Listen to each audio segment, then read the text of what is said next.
नमस्कार मेरे प्यारे बच्चों। Welcome back to TSPH digital guru. Myself professor Parimal Patel, faculty of chemistry. और आज के सेशन में हम मजेदार शॉर्टकट्स के बारे में बात करने वाले हैं। झटपट फटाफट क्वेश्चन को कैसे सॉल्व किया जाता है।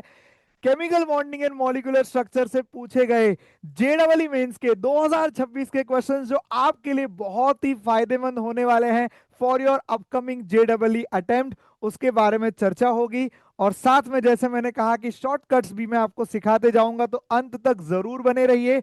बहुत ही प्यारा चैप्टर, जब लगभग 10 शिफ्ट हुए थे और 10 क्वेश्चन पूछे गए थे, मतलब हर शिफ्ट में केमिकल बॉन्डिंग से तो सवाल आने ही वाला है। ऑलराइट, तो चलिए आगे बढ़ते हैं पहले क्वेश्चन की ओर। The first question is, among the following what are the shape and hybridization of this compound. तो बच्चों, बड़ा ही common type of question NOCB से, केमिकल बॉन्डिंग से, कि कंपाउंड दिया हो उसका हाइब्रिडाइजेशन निकालो, उसका शेप निकालो। बहुत ही कॉमन क्वेश्चन है। लेकिन कुछ बच्चों को ये आसान कॉन्सेप्ट कभी कभार नहीं आता होता है। सो मैं आपको उसको कोई लंबी मेथड नहीं, एकदम शॉर्ट ट्रिक में उसको कैसे सॉल्व कर सकते हैं, ये मैं आपको सिखा देता हूं। तो those of you don't know, can come along with me and learn this, how to solve questions based on VSEPR। So this is the summary. Alright, ये जो आप स्क्रीन पर देख रहे हैं, ये पूरी की पूरी मैंने आपको VSEPR की समरी यहां पर दे रखी है। Valence shell, electron pair, repulsion theory, बराबर। तो ये है VSEPR का शॉर्टकट।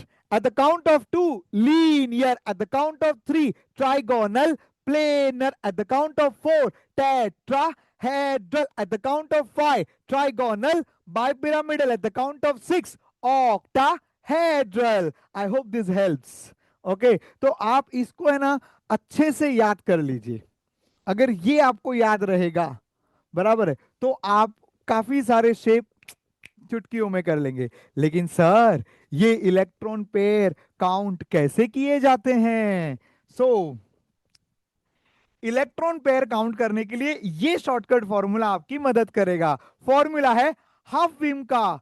अरे लिमका नहीं, विमका। अरे हाफ विमका। V is a valence shell electron, M is the monovalent bond, यानी कि हाइड्रोजन और हेलोजन ने कितने बॉन्ड बनाए वो। C is the cationic charge, A is the anionic charge. Let us consider the example PCl6 minus. तो phosphorus के last shell में होते हैं 5 इलेक्ट्रॉन। यहां पर 6 मोनोवेलेंट एटम हैं, इसके लिए 6 लिखा मैंने। कटायनिक चार्ज नहीं है, अनायनिक चार्ज -1, तो यहां पर हो जाएगा अनायनिक चार्ज ऐड करना है। So the sum comes out to be 6 and hence the hybridization will be sp3d2 and the shape will be octahedral. Similarly SiF4, यहां पर सिलिकॉन के लास्ट शेल में है 4 इलेक्ट्रॉन, मोनोवेलेंट 4 एटम है, cationic charge नहीं है, अनायनिक चार्ज नहीं है, total comes out to be 4 and hence the shape will be tetrahedral sp3 hybridization. Now try the other ones. Okay, तो आप बाकी वाला कोशिश कीजिए। चलो करा ही देता हूं मैं आपको। AsF4, तो इसको कैसे करेंगे? Half of arsenic, same phosphorus वाली फैमिली है, तो 5 इलेक्ट्रॉन आउटर मोस्ट शेल में, 4 मोनोवेलेंट एटम है, कटायनिक चार्ज 1 है। देखो कटायनिक चार्ज सब्ट्रैक्ट होता है, एनायनिक ऐड होता है, हाँ ध्यान रखना। ठीक है, तो ये हो गया 5 और 4 9, 9 में 1 गया, 8/2, दैट इज 4। अगर आंसर 4 है तो this will become sp3 hybridized tetrahedral. Similarly अगर हम बात करें SF4 के बारे में, SF4 के बारे में अगर बात करेंगे, सो हाफ ऑफ सल्फर के लास्ट शेल में 6 है, मोनोवेलेंट एटम 4 है, कटायन नहीं है, अनायन नहीं है। ठीक है, तो इसका आंसर है 6 4 10, 10/2, दैट इज 5। सो आपका हाइब्रिडाइजेशन हो गया sp3d ट्राइगोनल बाइपिरामिडल, इसकी ज्योमेट्री आएगी। लेकिन अगर मैं शेप की बात करूं, परफेक्ट शेप की बात करूं, सो देखिए मेरा आंसर 5 आया है, लेकिन यहां पर जो जुड़े हुए लोग हैं वो सिर्फ 4 है बच्चों। 5 electron pair, but there are only 4 bonds, meaning ये 5 में से 4 जो है बॉन्ड पेयर हो गया और एक जो है वो लोन पेयर हो गया सेंट्रल एटम के ऊपर। ठीक है, तो इसके हिसाब से अगर आप शेप देखोगे तो SF4 will come out to be your seesaw. Okay, seesaw shape molecule हो जाएगा। सिमिलरली अगर आप XeF4 में करोगे तो XeF4 का हाफ विम का करने पर XeF4 का हाफ विम का करने पर आपका आंसर आएगा, जेनॉन के लास्ट शेल में 8 इलेक्ट्रॉन होते हैं, मोनोवेलेंट एटम 4 है, कटायन अनायन इल नहीं है यहाँ पर, तो 8 4 12/2 that is 6। This becomes sp3d2, मतलब ऑक्टाहेड्रल ज्योमेट्री, बराबर है। लेकिन इसका परफेक्ट शेप क्या आएगा, तो जैसे हम देख रहे हैं कि जेनॉन का जो आंसर आया है दैट्स ऑक्टाहेड्रल, बट मेरे पास में जो है सिर्फ 4 ही जुड़ने वाले लोग हैं। इसका मीनिंग ये हो जाता है कि 4 यहाँ पर बॉन्ड पेयर है और 2 यहाँ पर लोन पेयर है। So this concept will also help you to count the lone pairs. कई बार ऐसे सवाल पूछे जाते हैं भी सेंट्रल एटम पे लोन पेयर कितने हैं, तो उसका तरीका यही है, आप हाफ विम का फॉर्मूला से ये सब सॉल्व कर सकते हैं। ठीक है, तो यहाँ पर क्या हो जाएगा, 4 लोग बॉन्ड पेयर में आएगा, तो फ्लोरीन फ्लोरीन फ्लोरीन फ्लोरीन 4 हो गए, और ये ऊपर और नीचे लोन पेयर डाल दिया, बराबर है। सो इस तरह से आपका जो है ऑक्टाहेड्रल ज्योमेट्री जो है, इसका फाइनल शेप जो आएगा वो सिर्फ आएगा स्क्वायर प्लेनार। बराबर बच्चों, शेप देखते वक्त आपको लोन पेयर को इग्नोर करना है, लोन पेयर को छोड़ दीजिए, उसको छोड़ करके बाकी क्या शेप आ रहा है देखो, तो उसको छोड़ करके आंसर जो आ रहा है शेप आपका वो है square planar. Alright, similarly let's do it for ClO4 minus. ClO4 में अगर मैं ClO4 माइनस की बात करूं, सो हाफ ऑफ क्लोरीन के लास्ट शेल में होते हैं 7 इलेक्ट्रॉन, मोनोवेलेंट नहीं है ना। Oxygen is not a monovalent, oxygen is a divalent atom, तो वो काउंट आप नहीं करोगे। ठीक है, ऑक्सीजन यहाँ पर डाइवेलेंट में आ गया, तो मोनोवेलेंट। फिर कटायनिक चार्ज बोला इल, कटायनिक चार्ज नहीं है। अनायनिक चार्ज बोला वो है, तो अनायनिक चार्ज +1 हो जाएगा, 7 और 1 8/2, आंसर मेरा आ गया 4 sp3। मेरा आंसर आया है 4, और जुड़ने वाले लोग भी 4 है, मतलब यहाँ पर सेंट्रल एटम पे कोई भी लोन पेयर नहीं है, चारों के चारों बॉन्ड पेयर हो गए। ठीक है, I hope this helps to you. Okay, तो चारों जो है आपके बॉन्ड पेयर हो गए हैं, लोन पेयर यहाँ पर जो है 0 हो गए। ठीक है, और शेप क्या आएगा, of course count of 4, tetrahedral. Alright, so इस तरह से आप जो है हाइब्रिडाइजेशन के क्वेश्चंस आसानी से सॉल्व कर सकते हैं। ठीक है, तो चलिए इसी कॉन्सेप्ट को आपको अभी यहाँ पर लगाना है। इस पर्टिकुलर क्वेश्चन के अंदर हमें पूछा है IF3 का क्या शेप होगा, बराबर है। सो IF3, बराबर है, IF3 सो आयोडीन के लास्ट शेल में होते हैं 7 इलेक्ट्रॉन, मोनोवेलेंट 3 है, कटायन अनायन कोई भी चार्ज नहीं है, 7 और 3 कितने हो गए, 10, 10/2, आंसर हो गया 5। Eight the count of 5, trigonal bipyramidal, बराबर, ट्राइगोनल बाइपिरामिडल इसका शेप होना चाहिए, और मतलब ज्योमेट्री होनी चाहिए, और sp3d हाइब्रिडाइजेशन, sp3d हाइब्रिडाइजेशन, बिल्कुल। तो sp3d हाइब्रिडाइजेशन अपने को यहाँ पर सही दिया है। अब देखो अपना आंसर 5 आया है, लेकिन बच्चों यहाँ पर IF3 है ना, मतलब जुड़ने वालों की संख्या 3 है, मेरा आंसर 5 है, तो बाकी के जो 2 है वो क्या हो गए, लोन पेयर हो गए, है ना। ये कॉन्सेप्ट होपफुली आपको क्लियर हो गया, बहुत ही आसानी से मैंने आपको बताया है ये, है ना। 5 में 3 आपके बॉन्ड पेयर हो गए, और 2 आपके लोन पेयर हो गए। अरे इतना आसान कर दिया यार, एक लाइक तो ठोको फटाफट, बराबर है। और राइट, अगर आपको समझ में आ रहा है, बराबर है, और ये कॉन्सेप्ट आप इजीली अगर आप कर पा रहे हो, alright, so that's really good, I am sure आपके 4 मार्क्स पक्के।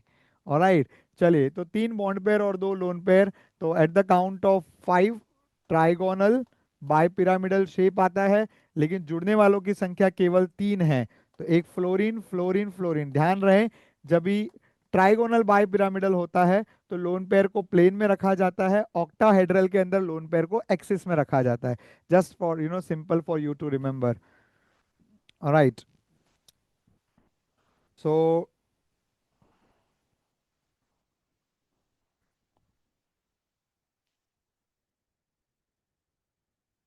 all right, so this becomes your T-shape molecule. All right, so the T-shape is a perfectly correct one.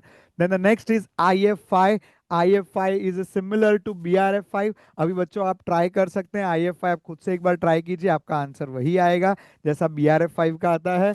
फट करना, अभी देखो मन में करने को आना चाहिए। आयोडीन के 7 7 और मोनोवेलेंट 5, 7 और 5 12, 12/2 6, बराबर है। 6 तो sp3d2 ये आपका सही आया है, और शेप आपका ऑक्टाहेड्रल आएगा। लेकिन मेरे पास 6 नहीं, मेरे पास सिर्फ 5 ही लोग हैं। So yes, the square pyramidal is a perfectly correct what you call the shape that is given to us.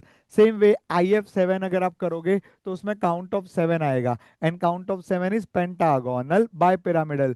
So this is also perfectly correct. बराबर है, this is also perfectly correct. अच्छा, हमने वो 7 पेंटागोनल बाय पिरामिडल लिखा नहीं था, तो उसको मैं यहाँ पर चाहिए तो आपको वापस से लिख के दे देता हूँ। ठीक है, राइट।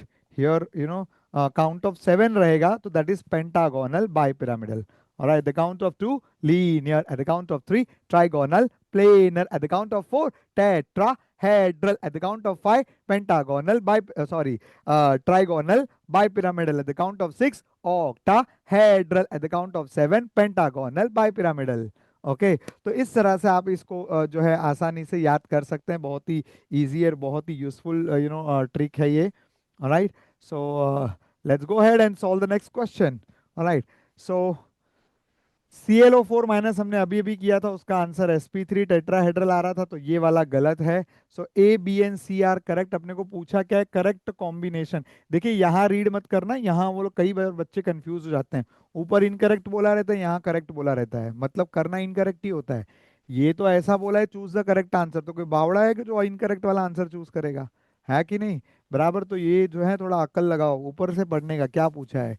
तो करेक्ट वाला आपने को ढूंढना है, तो करेक्ट वाले A B and C are correct. So ABC only is a final answer for the given question. Right, चलिए let's check for the next question. Match the column. यहां पर इंटरेस्टिंगली उन्होंने क्या कहा है कि इन कंपाउंड के शेप को बाकी सामने सेम शेप वाले के साथ में कनेक्ट करना है। ठीक है, तो BrFi और BrFi का शेप क्या है, तो इट इज स्क्वायर पिरामिडल। बराबर, स्क्वायर पिरामिडल। अगर मैंने आपको जो शॉर्टकट दिया ना वो यूज कीजिए अभी आप, आपको उसका आंसर जरूर आएगा। हाफ विमका से कीजिए, स्क्वायर पिरामिडल आएगा। अमोनिया जो होता है वो होता है आपका, ये होता है आपका trigonal pyramidal. Okay, this is trigonal pyramidal. Okay, पहले आप जब करोगे तो शेप टेट्राहेड्रल आएगा। चलिए मैं आपको बता देता हूँ एक बार अमोनिया के लिए कैसे होएगा। नाइट्रोजन के लास्ट शेल में होते हैं 5 इलेक्ट्रॉन, मोनोवेलेंट 3 है, कटायन अनायन कुछ भी नहीं है। 5 3 8/2, आंसर मेरा आया 4, मतलब sp3 दैट इज टेट्राहेड्रल। लेकिन बराबर, sp3 टेट्राहेड्रल आया, लेकिन मेरा आंसर 4 आया है, पर जुड़ने वाले लोगों की संख्या केवल 3 है। मतलब यहाँ पर 3 बॉन्ड पेयर हो गए और एक लोन पेयर हो गया। ठीक है ना, तो एक लोन पेयर आ गया, तो टेट्राहेड्रल शेप के अंदर जब एक लोन पेयर आ गया, तो जो रिमेनिंग शेप है उसको बच्चों ट्राइगोनल पिरामिड कहते हैं। बराबर, see look at this, this looks like a pyramid, so this is called as a trigonal pyramid shape. बराबर, अगर आप इसको इसको छोड़ देंगे, है ना, शेप देखते वक्त आपको ऊपर का लोन पेयर छोड़ देने का, बाकी सिर्फ जो बचा है वही देखा जाता है। ठीक है, तो उसके हिसाब से वो ट्राइगोनल पिरामिड है। I3 माइनस, ये भी बहुत बार बार पूछा जाता है, तो let me explain you even this also. बराबर, I3 माइनस जो है, I3 माइनस में आपको सबसे पहले तो ये पता करना है इसमें सेंट्रल एटम कौन है।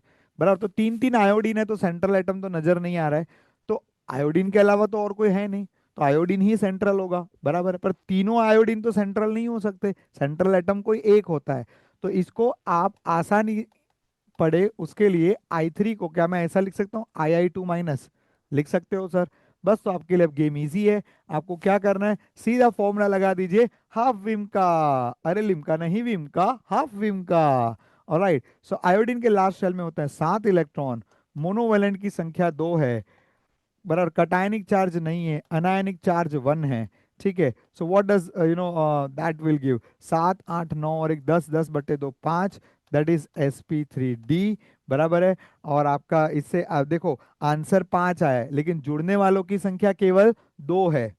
सर 3 है ना, अरे 3 में से एक तो सेंट्रल एटम है ना, बाकी के 2 जो है मोनोवेलेंट एटम हो गए। तो उसके हिसाब से अगर आप देखोगे, सो दिस विल बिकम, जुड़ने वाले लोगों की संख्या 2, मतलब 2 बॉन्ड पेयर है, और 3 जो है आपके नॉन बॉन्डिंग इलेक्ट्रॉन या 3 लोन पेयर है, ऐसा आप कह सकते हैं। तो with this the shape would be, एक आयोडीन बीच में, एक आयोडीन ऊपर, एक आयोडीन नीचे, और बाकी के सारे क्या हो जाएंगे, लोन पेयर हो जाएंगे। सो this makes the shape what, linear. So I3 minus is a linear shape, बराबर है, I3 minus is a linear shape. And SF4 हमने अभी अभी थोड़ी देर पहले सॉल्व किया था। SF4 जो है वो क्या होता है, सी सॉ, बराबर, SF4 is a seesaw shape, बराबर, सी सॉ शेप। राइट, उसके बाद में अभी इस तरफ के जो कंपाउंड है इसका भी अपन देख लेते हैं। XeO3 हाफ विम का कीजिए, XeO3 का हाफ विम का करो तो 8 मोनोवेलेंट कोई नहीं है, कटायनिक नहीं है, अनायनिक नहीं है। देखो ओरली करने आना चाहिए, हर बार हाफ विम का लिख के नहीं आना चाहिए। अगर आप लोग के लिए नया फॉर्मूला है ये, तो आप उसको प्रैक्टिस करो। प्रैक्टिस करोगे ना 10-15 कंपाउंड के लिए, और वो भी 10-15 कंपाउंड में ओरली करने का ट्राई करो। ठीक है, शुरू में चाहिए तो एक दो सॉल्व करो लिख के, बाकी ओरली ट्राई करना है। और जिनको आता है वो फट फट झटापट आगे बढ़ो। तो XeO3 का आप करोगे 8, 8/2, आंसर आया 4, जुड़ने वाले लोग 3 ही है, मतलब ये हो गया आपका trigonal pyramidal, alright, which matches with what, ammonia. XeF2 का आप करोगे वो लीनियर आएगा, बराबर है। और इससे अगर अपना आंसर बन रहा है क्या, A का 2 B का 3, A का 2 B का 3 और कहीं पर है क्या, हाँ इधर भी है।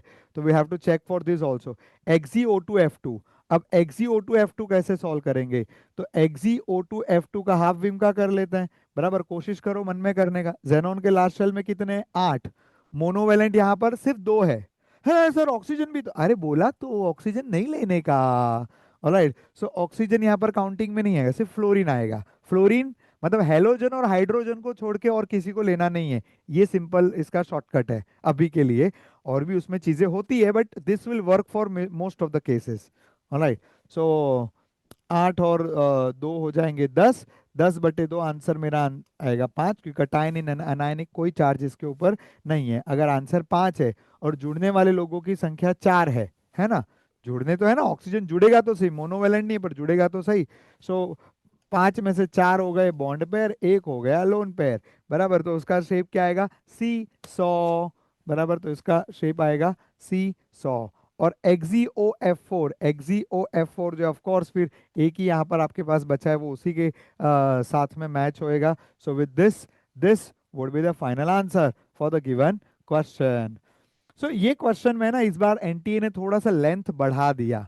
लेंथ बढ़ा दिया इन द सेंस कि पहले यूजुअली ऐसा पूछा था, कंपाउंड दिए रहते थे, सामने शेप दिए रहते थे, आपको मैच द कॉलम करना है। बट इस बार यहाँ पे भी कंपाउंड, यहाँ पे भी कंपाउंड, अब सेम शेप वालों को आपको मैच करना है। मतलब आपको 4 की जगह पे 8 क्वेश्चन का, मतलब 8 कंपाउंड का हाफ विम का करना पड़ेगा। तो you have to be really fast.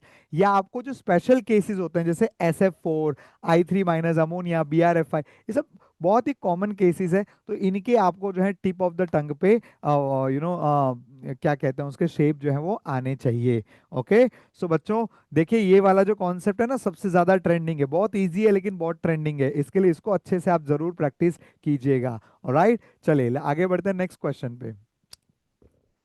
My one of the very favourite और बहुत ही आसान यहाँ पर सवाल है। प्रश्न है the formal charges on the atom marked as 1 to 4 in the Lewis representation of HNO3 molecule, बराबर। HNO3 मॉलिक्यूल के अंदर हमें यहाँ पर बड़ा ही प्यारा सा क्वेश्चन जेई मेंस 2026 का फॉर्मल चार्ज फाइंड करने के लिए हमें पूछा गया है। तो बच्चों एनसीईआरटी के हिसाब से फॉर्मल चार्ज फाइंड करने के लिए फॉर्मूला दिया गया है। Formal charge on an atom in a Lewis structure is equal to the total number of valence electron or free atom minus the total number of non-bonding lone pair electron minus half of the total number of bonding shared pair electron.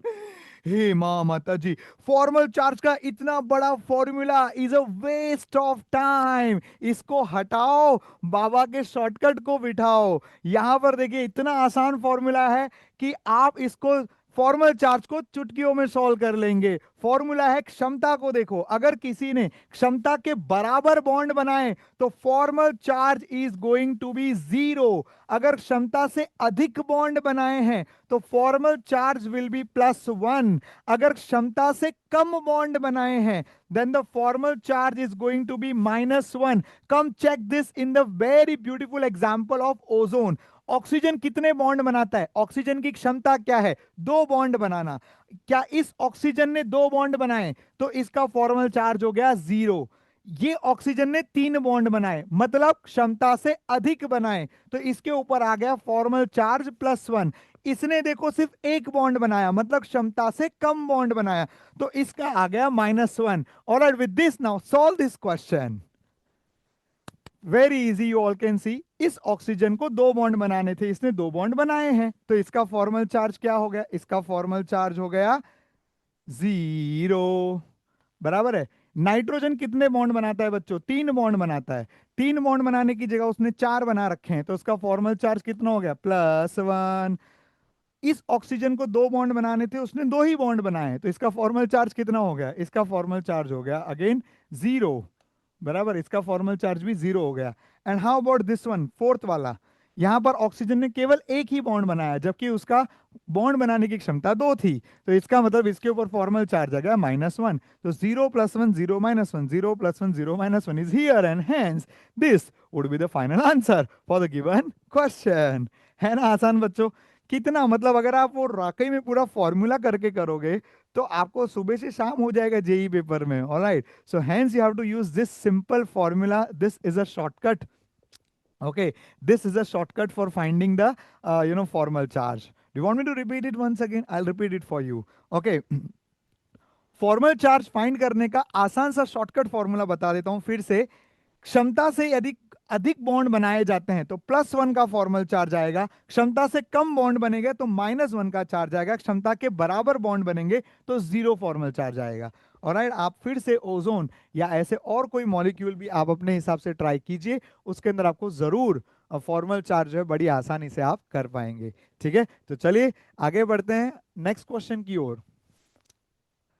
2p block element X and Y forms a fluoride of the type EF3। मतलब X और Y दोनों element जो है वो EF3 type के compound बना रहे हैं, दोनों का EF3 टाइप है।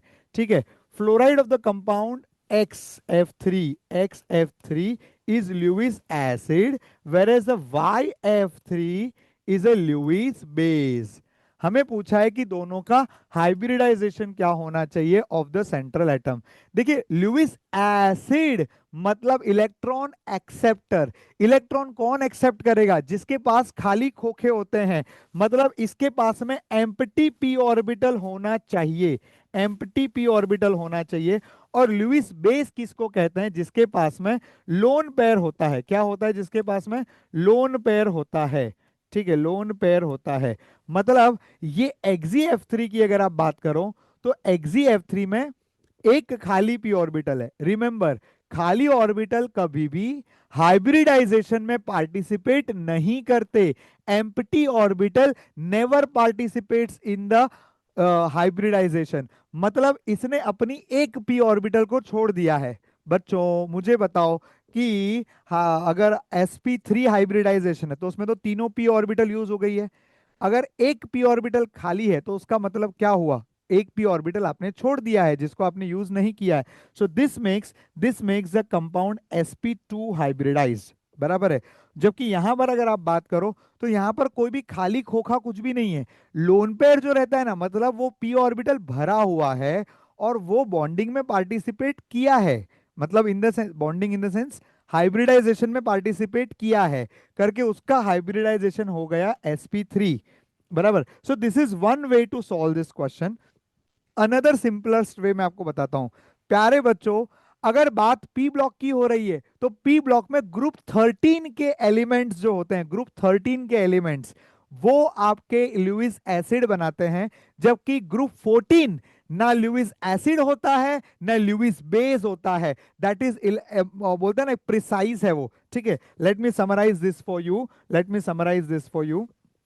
बराबर है। अगर मैं बात कर रहा हूं ग्रुप 13 के बारे में, अगर मैं बात कर रहा हूं ग्रुप 13, ग्रुप 14, ग्रुप 15, ग्रुप 16 और ग्रुप 17। ठीक है, सो ग्रुप 13 के कंपाउंड ल्यूइस एसिड होते हैं। ग्रुप 14 के ना ल्यूइस एसिड होंगे ना ल्यूइस बेस होंगे, they will be electron precise. और ग्रुप 15, ग्रुप 16, ग्रुप 17 के पास में लोन पेयर होते हैं, hence they can act as a Lewis base. Alright, अब ये सवाल में पूछा गया था ये लुईस एसिड है और ये लुईस बेस है, मतलब सीधी बात है, लुईस एसिड है तो एम्प्टी पी ऑर्बिटल है, वो ग्रुप 13 का कंपाउंड है। फॉर एग्जाम्पल आप ले सकते हो BF3, एंड हेंस अगर आप हाफ विम का करोगे तो शेप आ जाएगा इसका sp2 हाइब्रिडाइजेशन। वर्सेस आप बात करोगे अगर NF3 के बारे में, जैसे कि एक लोन पेयर है, तो नाइट्रोजन फैमिली में एक लोन पेयर है, ऑक्सीजन फैमिली में दो लोन पेयर है, हेलोजन फैमिली में तीन लोन पेयर है। तो यहां पर एक लोन पेयर का मतलब ये फैमिली नंबर कौन सा हो गया, 15। 15 नंबर में सबसे सिंपल एग्जांपल हो गया NF3। अगर आप वो देखोगे तो उसका हाइब्रिडाइजेशन निकालने पर ऑफ कोर्स आपका आंसर क्या आएगा, sp3 hybridization, and hence very simple, sp2 and sp3 would be the final answer for the given question. All right, so I hope this was very useful, this trick was very useful. All right, but याद रखो, इसको चाहिए तो लिख के रखना है। तो ग्रुप 13 लुईस एसिड, ग्रुप 14 न लुईस एसिड न लुईस बेस, ग्रुप 14, हाँ हो गया, ग्रुप 15 एक लोन पेयर, ग्रुप 16 दो लोन पेयर, ग्रुप 17 तीन lone pair, and hence they can act as Lewis base. Right, चले let's see the next one. Next is pair of species among the following which are having the same bond order as well as paramagnetic character will be। देखिए same bond order और same paramagnetic character कब आता है, जब वो लोग iso electronic होते हैं। आइसो इलेक्ट्रॉनिक अगर जो होंगे, जिनके इलेक्ट्रॉन पेयर सेम रहेंगे, number of electron pair same रहेंगे, तो वो डेफिनेटली आइसो इलेक्ट्रॉनिक ही होंगे। तो आइसो इलेक्ट्रॉनिक, यहां पर आप O2 की बात करो तो ऑक्सीजन के पास कितने इलेक्ट्रॉन होते हैं, एक ऑक्सीजन के पास 8 होते हैं, तो O2 का मतलब हो गया 16, और -1 का चार्ज मतलब इलेक्ट्रॉन हो गए 17। नाइट्रोजन की बात करो तो दो नाइट्रोजन के हो गए 14 इलेक्ट्रॉन, -1 मतलब 15 इलेक्ट्रॉन। O2 प्लस इज 16, और +1 का चार्ज मतलब एक इलेक्ट्रॉन लॉस हो गया है, so this makes the 15 electron. N2 - 2 this makes N2 - 2, nitrogen 14 electron, -2 मतलब 16 electron, so this is also again gone. Then O2 plus 15 electron है, N2 जो है N2 के पास होते हैं 14 इलेक्ट्रॉन, और -1 मतलब एक इलेक्ट्रॉन लिया है, तो इसके पास भी हो गए 15 इलेक्ट्रॉन, तो हमें आइसो इलेक्ट्रॉनिक वाला स्पीशीज मिल चुका है। बड़ा ही आसान क्वेश्चन है ये। नेक्स्ट वाला आप चेक करो, O2 minus is the 17 electron, N2 plus is the 13 electron, बराबर है। सो इस हिसाब से अगर आप देखोगे तो जो जिनका पैरामैग्नेटिक कैरेक्टर भी मैच करवाना है आपको और बॉन्ड ऑर्डर भी मैच करवाना है, दोनों मैच करवाना है, सिर्फ पैरामैग्नेटिक मतलब बॉन्ड ऑर्डर मैच नहीं करवाना है।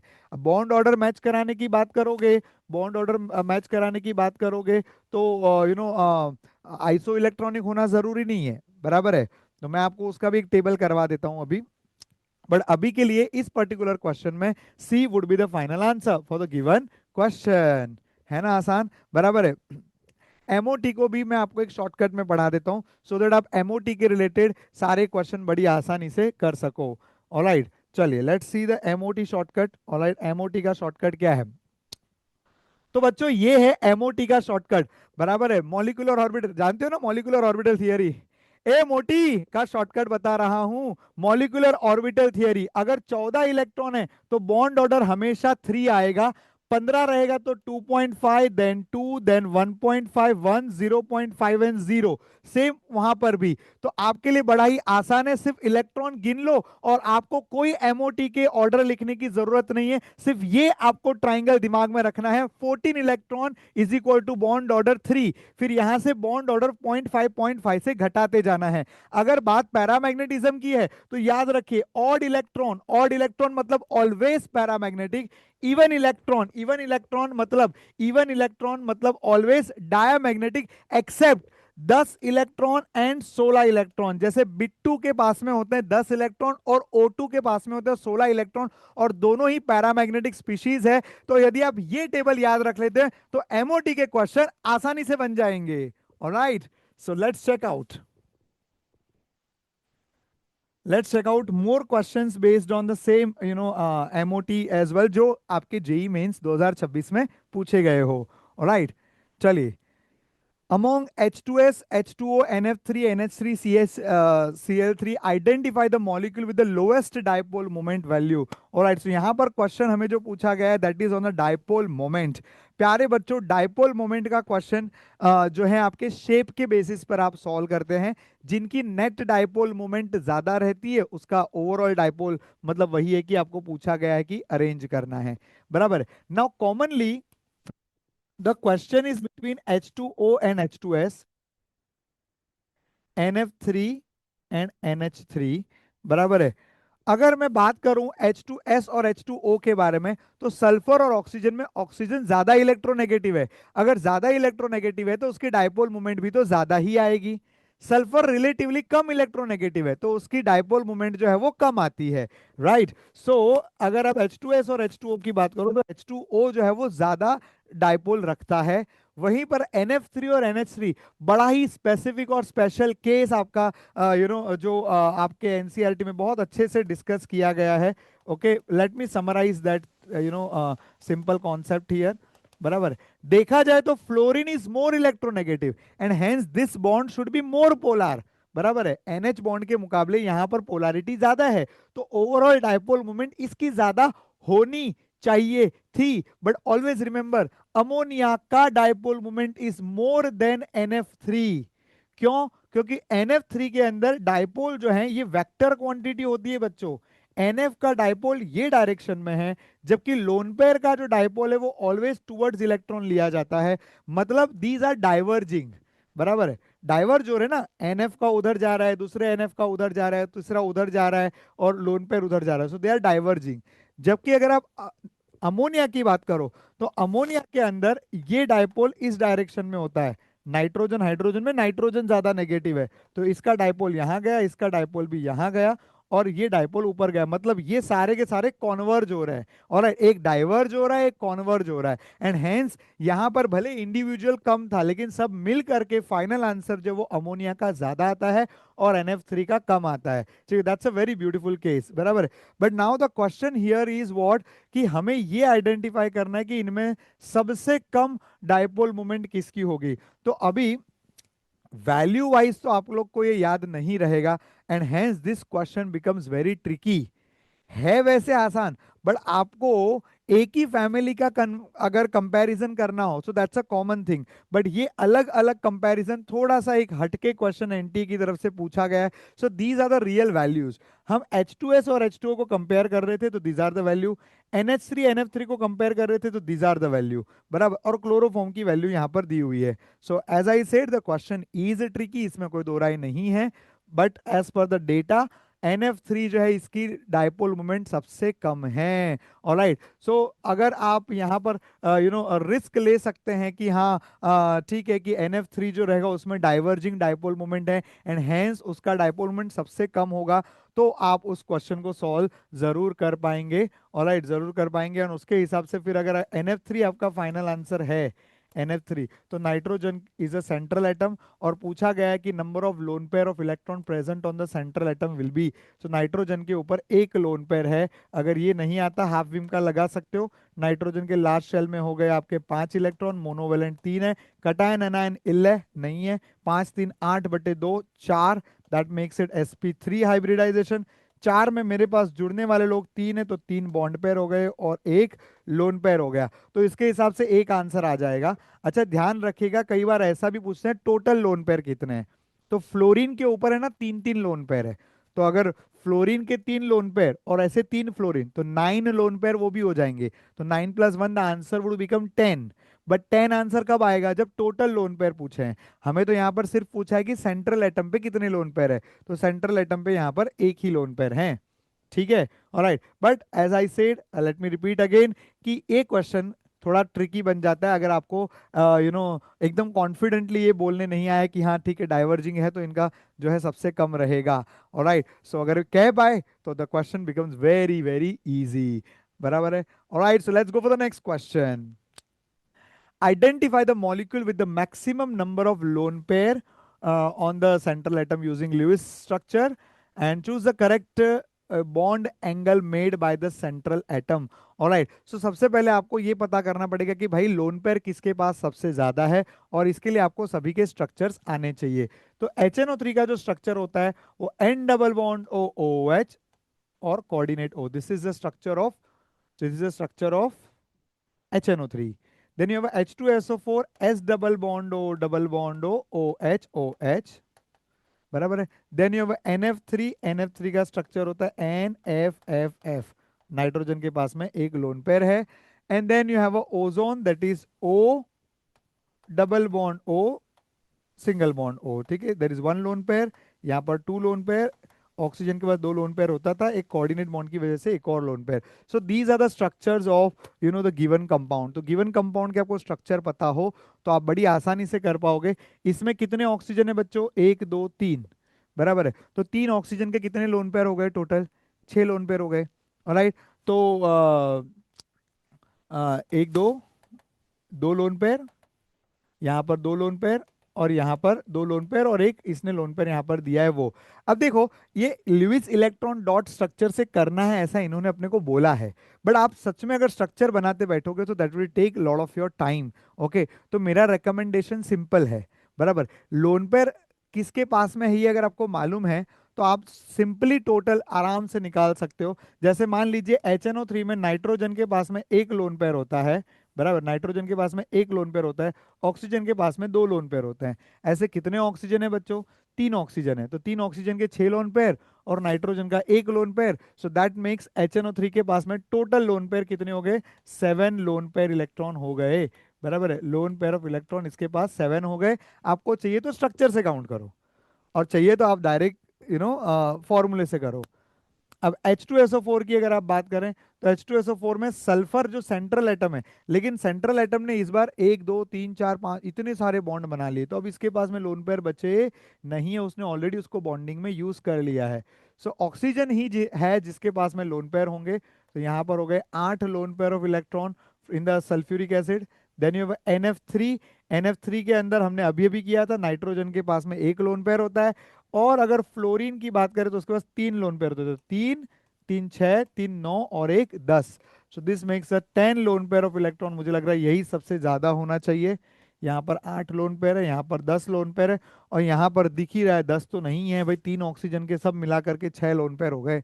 ऑलराइट, सो 10 लोन पेयर जो वो सबसे ज्यादा है, दैट मीन्स यहाँ पर हमारा आंसर क्या हो गया, NF3। सो NF3 जो है ये आंसर हो गया। लेकिन पूछा क्या NF3 है, बोला नहीं, NF3 का बॉन्ड एंगल पूछा है प्यारे बच्चों। सो NF3 का अगर आप हाइब्रिडाइजेशन निकालते हो तो वो आएगा sp3 हाइब्रिडाइजेशन हाफ विमका से।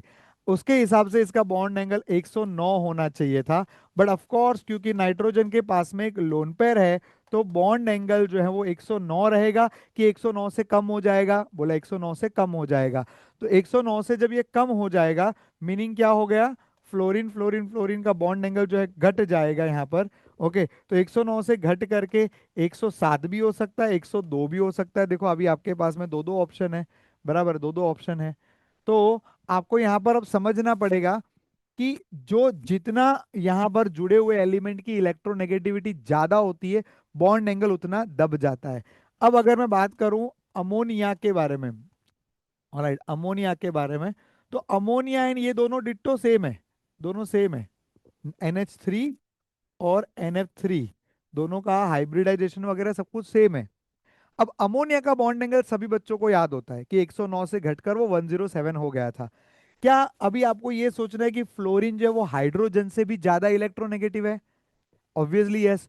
तो जितना इलेक्ट्रोनेगेटिव एलिमेंट ज्यादा होता है, बॉन्डेड एटम जितना ज्यादा इलेक्ट्रोनेगेटिव रहेगा, बॉन्डेड एटम जितना ज्यादा इलेक्ट्रोनेगेटिव रहेगा, उतना बॉन्ड एंगल दबेगा, उतना बॉन्ड एंगल छोटा हो जाता है करके 102 would be the final answer for the given question, बराबर है। तो इस क्वेश्चन के अंदर आपको दो दो कॉन्सेप्ट लगाने थे। एक तो पहले आपको स्ट्रक्चर से ये पता, मतलब स्ट्रक्चर से पता करना था कि लोन पेयर किसके पास अधिक है, और फिर आपको ये भी पता करना था कि हाइब्रिडाइजेशन के हिसाब से बॉन्ड एंगल घटेगा तो कितना घटेगा। Alright, so that was a very मजेदार trick in this question, and hence 102 is the final answer for the given question. Alright, अगले क्वेश्चन की ओर मैं आगे बढ़ रहा हूं, लेकिन बच्चों हर क्वेश्चन को आप पॉज करके पहले खुद से सोचो कि आपका इसके अंदर आंसर क्या है। आता है तो आप थोड़ा सा फॉरवर्ड करके फिर गो फॉर द नेक्स्ट। बराबर है। So that's how you will be maximise your time and energy, and at the same time you will learn from what we are discussing. Okay, चलिए तो आगे बढ़ते हैं। और एज आई सेड, अगर channel पे नए हो तो सब्सक्राइब तो कर दीजिएगा यार, उतना तो बनता है। ठीक है, चलिए next. Given below are the statement about some molecule ion. Identify the correct statement. The dipole moment of NF3 is higher than that of NH3. ये तो हम कब से डिस्कस कर रहे हैं कि NH3 और NF3 आपके एनसीईआरटी का straight case of discussion. NF3 में सब कुछ डाइवर्ज होता है, अमोनिया में सब कुछ कॉन्वर्ज होता है। सो यहाँ पर जो है डाइपोल मोमेंट अधिक आती है, यहाँ पर डाइपोल मोमेंट कम आती है। तो ये इनका स्टेटमेंट जो है वन वो वहीं पर इनकरेक्ट हो गया। ओके, और हमें करेक्ट स्टेटमेंट ढूंढने हैं। ओके, इसके हिसाब से ये ऑप्शन गया, ये ऑप्शन गया। बराबर। अब बी, सी और डी। देखिए, अगर आप समय बचाना चाहते हैं, समय बचाना चाहते हैं और कॉन्फिडेंट हो, आप सुपर कॉन्फिडेंट हो कि अमोनिया और NF3 में अमोनिया का डाइपोल मूवमेंट ज्यादा होता है, तो आप समय सेव कीजिए। स्ट्रेट देखिए, यहाँ पर दो ऑप्शन रूल आउट हो गए। आपको पूछा था करेक्ट स्टेटमेंट, ए वाला स्टेटमेंट वो इनकरेक्ट है, मतलब ये गया, ये दोनों गया। अब आपको ये दोनों ऑप्शन में ही सोचना था। अब ये दोनों ऑप्शन में भी बी एंड सी ऑलरेडी उन्होंने डिक्लेयर कर दिया करेक्ट है, तो आपको सिर्फ डी स्टेटमेंट चेक करना है। बराबर है। सर लेकिन बाकी स्टेटमेंट पढ़ने से मेरा ज्ञान वर्धन होएगा? एग्जाम देने बैठे हो, ज्ञान वर्धन करने नहीं, वहां पर आपको समय बचा करके सॉल्व करना है मेरे प्यारे बच्चों। Alright. So the formal charge on the central atom of ozone. बराबर। अगर फिर से सेंट्रल एटम के ऊपर फॉर्मूला क्वेश्चन पूछा गया है, क्या यहाँ पर बीच वाला ऑक्सीजन सेंट्रल ऑक्सीजन है? Obviously sir. इसने मुझे बताइए क्षमता से अधिक बॉन्ड बनाए कि कम बॉन्ड बनाए? अरे ऑक्सीजन तो दो ही बॉन्ड बनाता है ना, तो क्षमता से अधिक बॉन्ड बनाए। क्षमता से अधिक बॉन्ड मतलब +1 की चार्ज। तो इनका कहना है कि formal charge is -1 will be absolutely incorrect. So D statement गलत है। डी स्टेटमेंट गलत है, तो फिर सही वाले कौन से रहेंगे? बराबर है, B and C only, B and C only. बाकी ऑप्शन आपको चेक करते बैठना नहीं है, समय नष्ट नहीं करना है। ठीक है, बट फिर भी क्योंकि हम सीख रहे हैं तो मैं आपको बता देता हूं। The dipole moment value of BeH2 is 0। बराबर, BeH2। देखिए वैसे तो बड़ा ही इंटरेस्टिंग पॉइंट है, ये बड़ा इंटरेस्टिंग पॉइंट है ना। ये कई बच्चे ये अगर पढ़ते बैठे तो ये ट्रैप में फंस जाएंगे अगर नहीं पता है तो। कैसा होता है? BeH2 लीनियर है। ठीक है, तो BeH2 लीनियर के हिसाब से कोई भी यही सोचेगा। बराबर है, कोई भी यही सोचेगा कि इसका जो डाइपोल मोमेंट है वो क्या आना चाहिए? 0 आना चाहिए, बिल्कुल 0 आना चाहिए। बराबर है। अब क्या होता है ना कि BeH2 जो है, जिनको थोड़ा ज्यादा पता है उनको मालूम रहेगा, BeH2 पॉलीमराइज मतलब MTP ऑर्बिटल के अंदर इलेक्ट्रॉन दे करके आगे polymeric compound, beryllium polymeric compound बनाता है। तो उसके अंदर जो है उसके हाइब्रिडाइजेशन वगैरह चेंज होता है, बट फिर भी नेट डाइपोल मोमेंट उसका 0 ही रहता है। So here the dipole moment value of BeH2 is 0, is absolutely the correct one. Next पूछा है the bond order of O2 minus and F2 is same. O2 minus 2 के पास में कितने इलेक्ट्रॉन है? O2 माइनस 2 के इलेक्ट्रॉन हो गए 18 इलेक्ट्रॉन। F2 के पास कितने इलेक्ट्रॉन हैं? 18 इलेक्ट्रॉन। अच्छा, दोनों के इलेक्ट्रॉन सेम है तो बॉन्ड ऑर्डर सेम आएगा, मैग्नेटिक मोमेंट सेम आएगा, तो सी स्टेटमेंट भी अपने आप में सही हो जाता है। नेक्स्ट है in NO2 all the three atoms satisfy octet rule.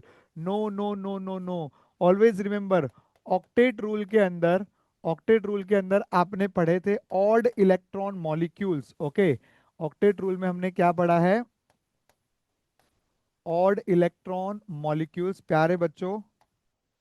NO, NO2, ClO2 and Br3O8। बराबर, Br3O8।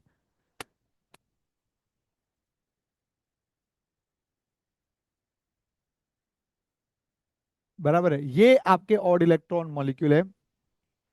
एनसीईआरटी के अंदर ऑक्टेट रूल के अंदर आपको ऑड इलेक्ट्रॉन मॉलिक्यूल के बारे में पूछा जाता है, जहां ये बताया गया है कि मॉलिक्यूल ऑक्टेट रूल फॉलो नहीं कर रहा, और नॉट ओनली दैट उसके पास में ऑड नंबर ऑफ इलेक्ट्रॉन होते हैं। तो एक तरीका है, आप total number of electron count करके पता कर लीजिए, या सिंपली आपके पूरे सिलेबस में ये 4 ऐसे मॉलिक्यूल दिए गए हैं जो कि ऑड इलेक्ट्रॉन मॉलिक्यूल में आते हैं, NO, NO2, ClO2 and Br3O8। I hope this helps.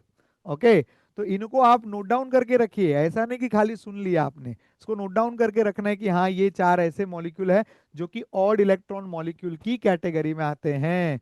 Alright, सो यहाँ कहना है satisfy the octet rule is absolutely incorrect, बराबर है, and hence only B and C would be the correct, should be the final answer for the given question. All right, chale, let's go for the next.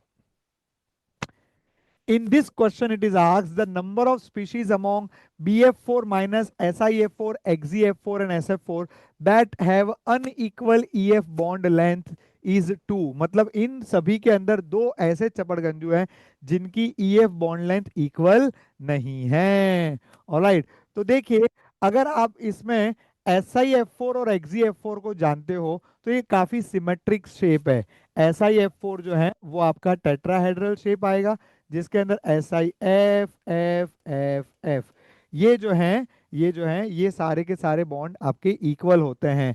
अगर मैं बात करूं XeF4 के बारे में, तो XeF4 में ये सारे के सारे जो है आपका स्क्वायर प्लेनर शेप आता है, तो स्क्वायर प्लेनर के हिसाब से अगेन ये सारे जो बॉन्ड है वो आपके इक्वल लेंथ के माने जाएंगे। लेकिन अगर आप बात कर रहे हो BF4 माइनस के बारे में और SF4 के बारे में, तो इनका हाइब्रिडाइजेशन क्या आएगा बच्चों? आप देखिए, BF4 माइनस का हाइब्रिडाइजेशन क्या आएगा? तो it is coming out to be half of, बराबर, हाफ ऑफ बोरोन के लास्ट शेल में कितने इलेक्ट्रॉन होते हैं? 3। मोनोवेलेंट कितने हैं? 4, बराबर है। और कटायनिक चार्ज नहीं है, अनायनिक चार्ज 1 है, तो ये कितना होगा? 4 और 4 8/2, 4, मतलब sp3, बराबर। तो बोरॉन F, बराबर है। अभी इसमें से ये तो पक्की बात है, ये तो पक्की बात है कि जो क्या बोलते हैं, नेगेटिव चार्ज जो है यहाँ पर वो किसके ऊपर है आपको सोचना पड़ेगा। BF4 में बोरोन के पास में खाली p ऑर्बिटल थी, बराबर है, वहीं पर इसने ये कोऑर्डिनेट बॉन्ड बना लिया है, और तभी जाकर के ये जो है BF4 बना रहेगा। नहीं तो BF3 जो है वो नॉर्मल तो 3 ही बॉन्ड बनाता है बोरोन, उसने चौथा बॉन्ड जो है वो डेफिनेटली उसने कोऑर्डिनेट बॉन्ड बनाया होना चाहिए। ऑलराइट, तो इसके हिसाब से अगर आप देखोगे तो 3 बॉन्ड आपके नॉर्मल बॉन्ड है, जबकि जो चौथा बॉन्ड जो रहेगा वो आपका कोऑर्डिनेट बॉन्ड बन सकता है, which makes BF4 minus having unequal BF bond. और SF4 तो C100 ज्योमेट्री में जाता है, तो C100 ज्योमेट्री के अंदर जो वर्टिकल बॉन्ड्स रहेंगे दे will B of a different bond length, and जो आपके प्लेन में जो बॉन्ड्स रहेंगे वो आपके अलग बॉन्ड लेंथ के आएंगे। So according to that definitely आपका जो स्टेटमेंट 1 जो है वो आपका करेक्ट स्टेटमेंट हो जाता है। राइट, तो अब इसके अंदर आगे देखते हैं अगला स्टेटमेंट क्या है आपका। Among O2 - two F2O2 + O2 minus has the highest bond order, बराबर है। तो हाईएस्ट बॉन्ड ऑर्डर के लिए आप वो MOT का ट्राइंगल यूज कर सकते हैं, MOT का ट्राइंगल यूज कर सकते हैं। देखते हैं यहाँ पर क्या बोला है अपने को। O2 माइनस के पास कितने इलेक्ट्रॉन हो गए? यहाँ पर हो गए 17 इलेक्ट्रॉन, O2 - 2 के पास में हो गया 18 इलेक्ट्रॉन, F2 के पास हो गए 18 electron. Okay, and O2 plus इसके पास में हो गए, O2 प्लस के पास में हो गए 15 इलेक्ट्रॉन। ठीक है, उनका कहना है कि O2 minus has the highest bond order. गलत है, जिसके पास, अगर आप MOT ट्राइंगल जानते हैं तो MOT ट्राइंगल के अंदर 15 नंबर पे बॉन्ड ऑर्डर 2.5 का आता है, एंड देयरफॉर ये वाला जो स्टेटमेंट इनका कहना है ये आपका गलत हो जाता है, and hence statement 1 is true but statement 2 is false would be the final answer for the given question. Alright, सो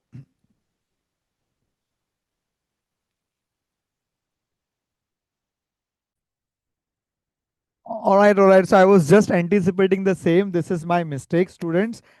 इसमें ऐसा होगा कि जो BF4 माइनस जो मैंने बताया ना कि यहाँ पर एक कोऑर्डिनेट बॉन्ड है, तो I was thinking that only कि sp3 हाइब्रिडाइजेशन अगर है भले ये एफ माइनस चार्ज में रहेगा, लेकिन रेजोनेंस का रूल तो क्लियर है, कद्दू कटेगा तो सब में बटेगा, so that that will not stay here only, so in fact all the four bonds will get of the equal length, so this is a correction here कि BF4 जो रहेगा उसका भी बॉन्ड लेंथ इक्वल हो जाएगा। तो यहाँ पर अनइक्वल बॉन्ड लेंथ वाला सिर्फ एक ही लौता अकेला SF4 है, तो डेफिनेटली जो आपका इसके अंदर स्टेटमेंट 1 है वो इनकरेक्ट हो जाता है। स्टेटमेंट 2 जैसा हमने कहा वो इनकरेक्ट था ही, तो statement 1 and 2 both statements are false would be the final answer.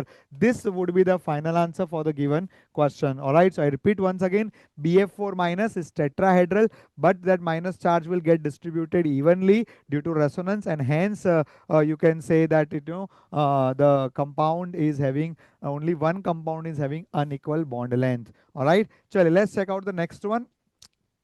Next अपने को क्या बोला है, given the number of species among SF4 NH4 plus NiCl4 minus and these compound that have the tetrahedral geometry is 3, मतलब उनका कहना है कि 3 लोग ऐसे हैं जिनकी ज्योमेट्री टेट्राहेड्रल है। तो चलिए फटाफट अपन देखते जाते हैं। SF4 की ज्योमेट्री जो है वो क्या आती है, पेंटागोनल बाइपिरामिडल आती है, शेप जो है उसका ट्राइगोनल बाइपिरामिडल शेप माना जाएगा। ठीक है, इसका SF4 है ना, तो trigonal bipyramidal would be the geometry, and इसका जो शेप रहेगा C100, बराबर है। NH4 plus, yes it will be tetrahedral. आप हाफ विम का करके किसी का भी चेक कर सकते हैं। NiCl4 2 minus and NiCN4 2 minus, these both are coordination complex compound, जो कि आपका 12th स्टैंडर्ड का टॉपिक है। इसको मैंने अलग से भी आपको जरूर करवाया है। यदि आपको ये कंपाउंड के बारे में नहीं आता तो आप वो वाला वीडियो जरूर देखिएगा, आपको उसमें बहुत अच्छे से इंफॉर्मेशन मिल जाएगी कि निकल के ये दोनों कंपाउंड के शेप को याद रखना क्यों जरूरी है। ऑलराइट, सो NiCl4 जो है उसका जो शेप होता है, NiCl4 जो रहेगा आपका टेट्राहेड्रल होता है, जबकि NiCN4 जो रहता है ये आपका हो जाता है स्क्वायर प्लेनार, बराबर स्क्वायर प्लेनार हो जाता है। और प्लेटिनम के जो भी कंपाउंड होते हैं PtCl4 माइनस, ये भी स्क्वायर प्लेनार आएगा। Platinum compounds are square planar in shape. देखिए ये कोऑर्डिनेशन कॉम्प्लेक्स कंपाउंड से हैं ये क्वेश्चन, बराबर, ये जो भी कॉम्प्लेक्स डब्बे वाले हैं ये कोऑर्डिनेशन कंपाउंड से हैं, और यदि आप उनके शेप याद रख लेते हो तो आपको बहुत ज्यादा स्पीड मिलती है, because they are the most frequently asked complexes. ठीक है, XeF4 की अगर आप बात करें, this is square planar, this is square planar. And अगर हम लोग बात करें SeF4, तो SeF4 जो है, don't you think so this is similar to SF4, क्योंकि जो सल्फर जिस फैमिली से है, सिलेनियम भी तो उसी फैमिली से है। तो यदि SF4 का अगर मान लीजिए आपको मिल रहा है C100, तो ये भी आपको जो है ट्राइगोनल बाइपिरामिडल C100 शेप मिलने वाला है। सो देयर आर कुल मिला करके 2 लोग ऐसे हैं जो टेट्राहेड्रल ज्योमेट्री के अंदर है। तो इनका ये कहना कि टेट्राहेड्रल ज्योमेट्री में 3 लोग हैं, ये स्टेटमेंट गलत हो जाता है। So this makes the statement 1 wrong. Let's check out the next statement. अगला स्टेटमेंट क्या बोल रहा है, अगला स्टेटमेंट बोल रहा है the set of NO2 BeH2 BF3 AlCl3 all molecules have incomplete octet around the central atom. अगर नाइट्रोजन डाइऑक्साइड की बात करूं तो definitely it is odd electron molecule, so we know the octet is incomplete. BH2 beryllium belongs to group number 2, group number 2 वालों के पास भी incomplete octet होता है इन द कोवेलेंट कंपाउंड। अगर BF3 की बात करें तो बोरॉन और इनवन aluminium, they both belong to group number 13, and group number 13 has 1 empty orbital, group number 2 has a 2 empty p orbital, which makes again this compound as a incomplete octet के example, and hence statement 2 is a correct. So statement 1 is false and statement 2 is true would be the final answer for the given question. So I hope student the discussion of these particular questions asked in your JEE Mains 2026 was worth it. आपने इस particular video में, इस lecture में आपने काफी कुछ नई चीजें सीखी रहेगी। अगर आपने जो भी सीखा है आपको पसंद आया तो चैनल को लाइक सब्सक्राइब जरूर कीजिएगा, कमेंट करके मुझे बताइए which is the next chapter that you are waiting for, and do share it with your friends. Thank you very much, stay updated. मैं आप लोग के साथ में वैसे प्रैक्टिकल केमिस्ट्री के क्वेश्चंस भी सॉल्व करने के लिए लेकर के आने वाला हूँ, और साथ में ही जैसे कि आप लोग की मेरी प्रीवियस वीडियो के अंदर रिक्वेस्ट आई हुई थी कि सर आप थर्मोडायनामिक्स भी लीजिएगा, तो वो चैप्टर भी मैं वहाँ पर लेने वाला हूँ। और साथ ही में और कोई ऐसा चैप्टर है जो आपको लगता है कि सर ये आप जरूर लीजिए, सो डेफिनेटली कमेंट करके बताइए, we will definitely take it. Thank you so much, wish you very all the best for your upcoming JEE attempt. Thank you so much.